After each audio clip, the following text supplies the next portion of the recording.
Oke, masuklah kita ke minggu keempat, di mana di minggu keempat ini kita belajar mengenai perkembangan gonad dan gambaran histologis atau seluler organ reproduksi ikan.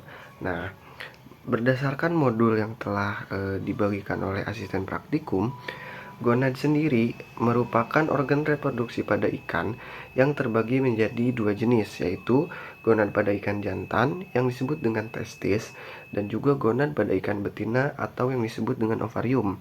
Nah, testis ini berfungsi untuk menghasilkan spermatozoa, sedangkan ovari berfungsi untuk menghasilkan telur atau ovum. Nah, dalam menentukan tingkat kematangan gonad, tapi sebelum itu, tingkat kematangan gonad itu apa?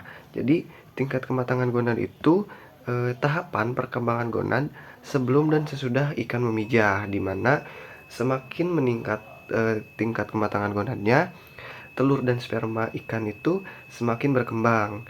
Selama proses reproduksi, sebagian energi dipakai untuk perkembangan gonad.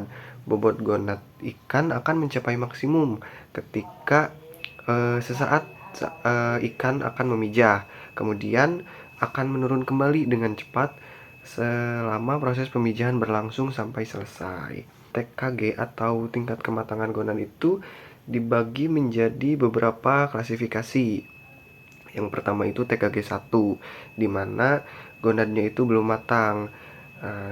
Untuk deskripsinya itu, gonad pada TKG 1 ini sangat kecil seperti benang dan juga transparan.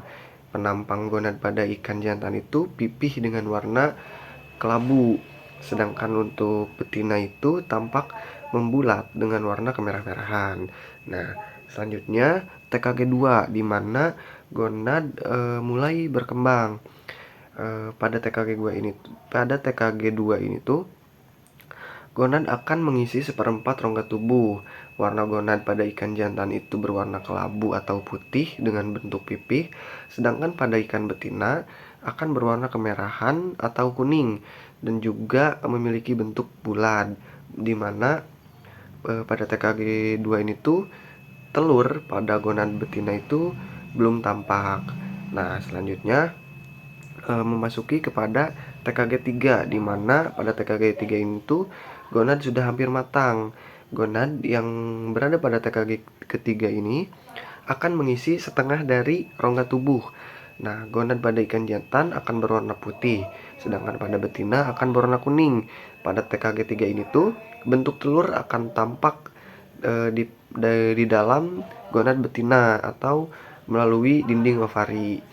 Nah, selanjutnya memasuki TKG keempat. TKG keempat ini tuh masa di mana gonad mengalami kematangan. Nah, pada TKG ini gonad akan mengisi 3/4 rongga tubuh, di mana gonad jantan ini akan berwarna putih dengan berisi cairan yang berwarna putih juga, sedangkan pada gonad betina akan berwarna kuning atau hampir bening gitu, bahkan ada yang bening juga. Nah, pada TKG 4 ini tuh telurnya itu udah terlihat, bahkan kadang-kadang dengan tekanan halus di perutnya akan menghasilkan telur, atau apabila di stripping tipis tuh telur sudah bisa keluar gitu. Nah, pada tahap ini tuh tahap yang paling pas untuk dilakukan pemijahan. Nah, selanjutnya memasuki ke TKG 5 atau fase salin, di mana pada TKG 5 ini tuh hampir sama dengan TKG kedua. Nah, kadang-kadang ikan dengan TKG 2 atau TKG 5 itu tuh sulit untuk dibedakan.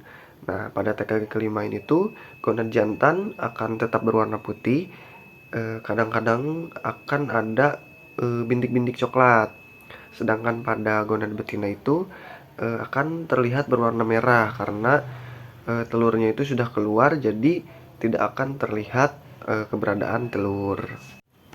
Oke, di dalam praktikum minggu keempat ini kami belajar menentukan tingkat kematangan gonad dari ikan-ikan yang telah disediakan oleh asisten praktikum. Jadi pada praktikum ini tuh sistemnya saat kita memasuki lab, Di sana kita akan datang menghampiri beberapa pos, di mana ada pos untuk melakukan kateter, lalu juga ada pos yang kita melakukan menganalisa TKG dari udang yellow cherry dengan mengamati melalui mikroskop stereo. Lalu juga ada pos yang terdapat ikan mas dan juga ikan lele yang sudah dibedah, di mana di situ kita menentukan bagian mana gonadnya dan juga menentukan ikan itu sedang berada di fase TKG berapa.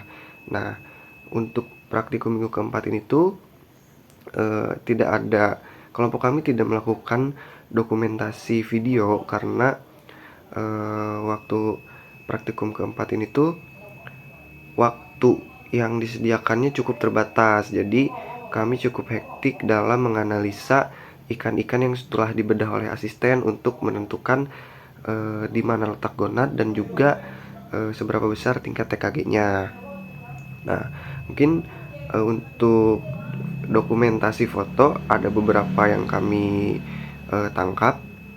Mungkin kita lihat dulu dokumentasi foto dari praktikum minggu keempat. Let's go.